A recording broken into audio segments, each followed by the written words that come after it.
become Muslim whilst they are still alive on earth and ask for forgiveness from the Creator Allah so they can go to paradise with us as Muslims.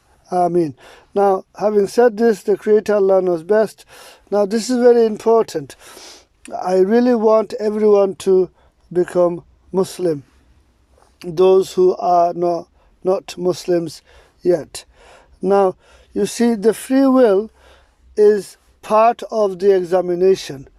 The reason the Creator Allah gave us free will is to see, do we worship the Creator Allah? Do we choose to worship the Creator Allah?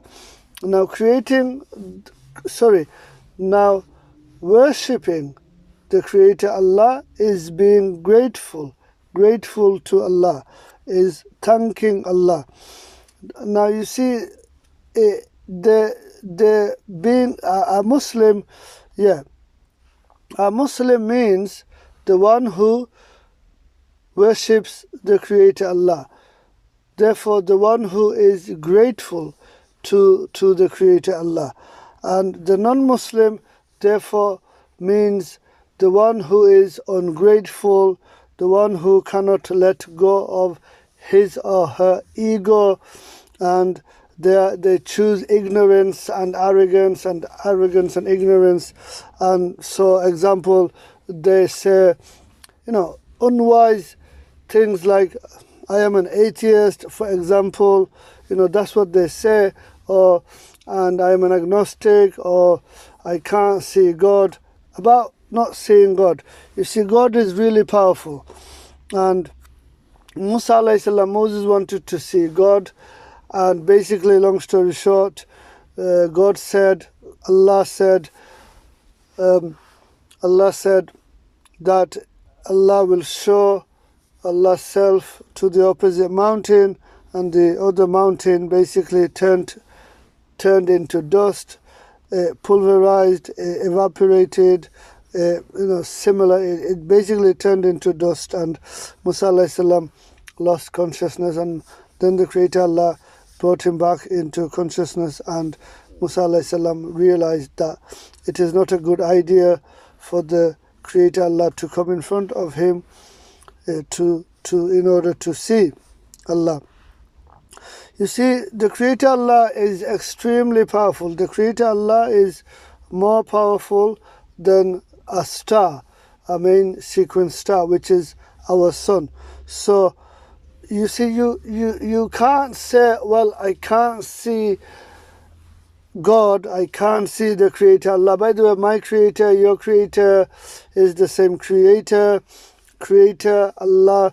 By the way, the word Allah means the one who deserves all worship, and God, Allah, Creator, same meaning.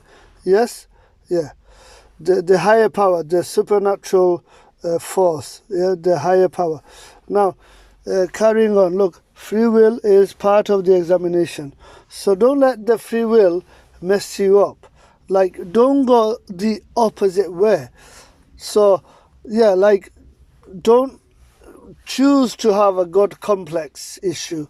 A lot of people have a God complex issue. Example, so why did God make me? I didn't ask God to make me.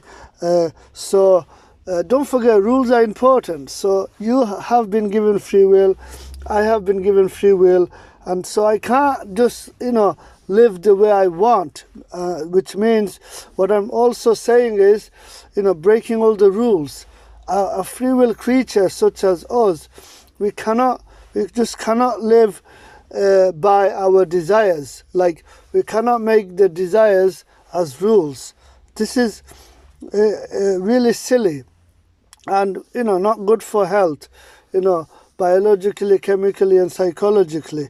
So please try to understand. Now, next question, who are you?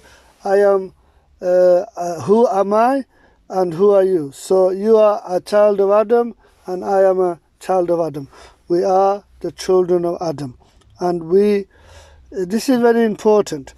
You see, Darwinism and the Darwinian theory of evolution, natural selection and random mutation, it doesn't actually work. And what's important, Darwinian theory of evolution is based on assumptions and probabilistic framework.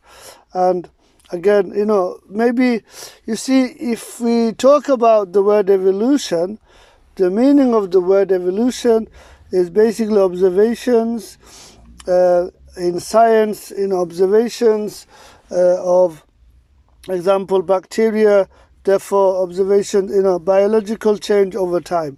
So example, infant growing into an adult, bacteria, influenza, every year becoming more stronger.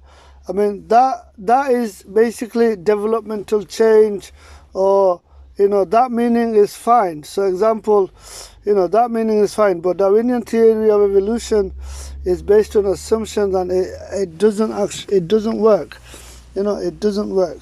So I would like you to listen to Subur Ahmed regarding Darwinian theory of evolution, what he has to say in one of his videos, and his channel is called Darwinian Delusions.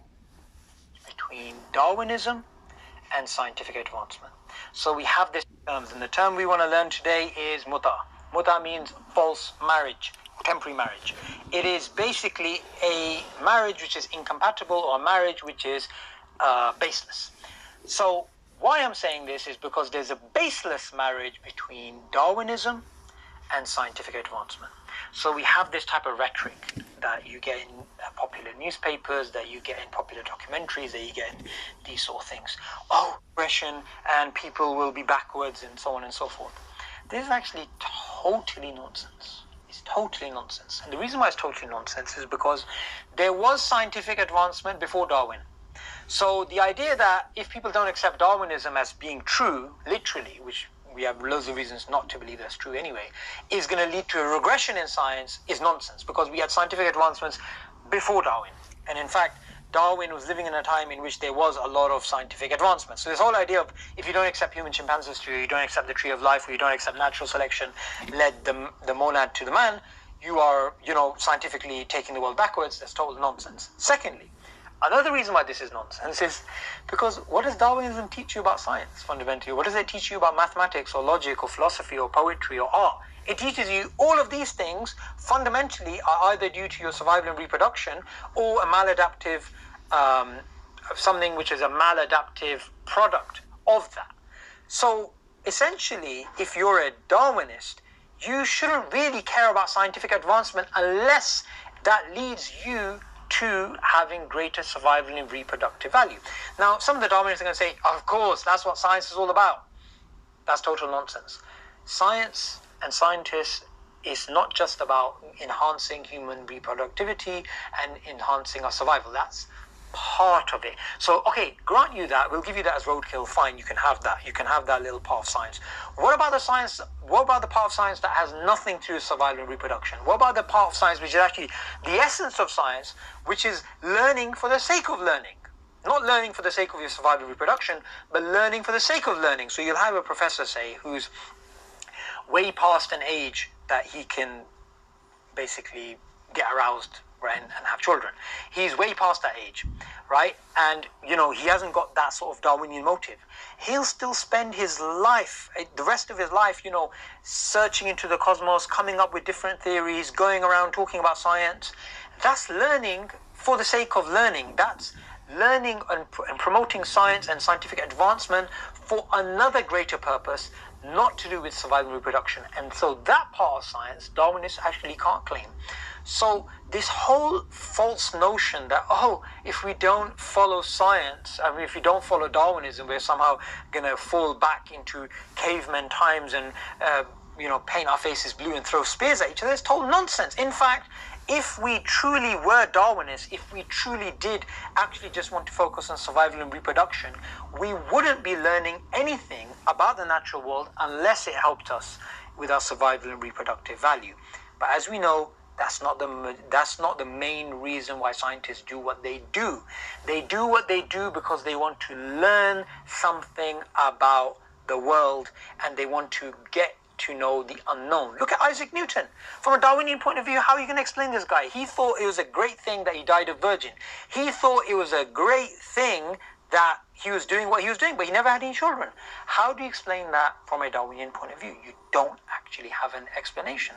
So scientific advancement is not based upon somebody accepting Darwinism. It is actually based upon a emotion, a drive, a desire to discover, which is actually fundamentally non-Darwinian. So, as you heard, that Darwinian theory of evolution is very limited. And that's all I have to say. And you've heard Sabri Ahmed. I would like to continue in regards to... also, I would like to add, if we look at the argument from Stephen Meyer in his book Signature in the Cell and Darwin's Doubt, then we understand that natural selection and random mutations cannot come up with new information in regarding basically a fly becoming a bird or a fly becoming an eagle. So I would like to point out to read some books regarding that the Darwinian theory of evolution actually is very limited, and actually at best it doesn't work. Signature in the Cell, the book by Stephen Meyer, Signature in the Cell, and Darwin's Doubt. Basically, they discredit Darwinian theory of evolution, and they actually point to a designer, an intelligent designer. Now, this intelligent design theory is actually the argument is from a scientific point of view, not theology. Not this intelligent design theory argument by Stephen Meyer is from a scientific point of view, not from a theological point of view. Please understand this. Carrying on. A quick recap. So Islam has deterrence, Islam linguistic miracles of the Quran, and so many other signs in Islam.